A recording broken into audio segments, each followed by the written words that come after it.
Q7. Проблем с задните светлини, не светят. За да махнете ето това и да проверим крушките, трябва първо да махнете ето тази капачка. Вземате една плоска отверка. Внимателно натисвате и махате капачката. Сега има болт, който държи този плафон или както му викате, така. Намира се по диагонал. Ето там.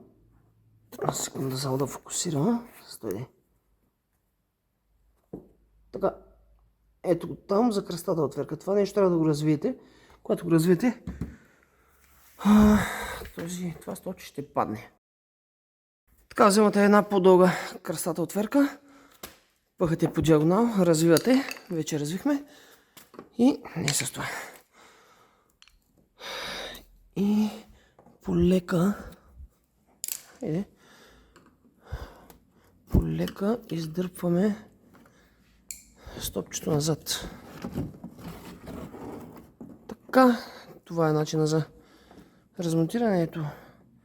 Къде се намира самия винт. Той е всъщност болт. И сменяте крушки.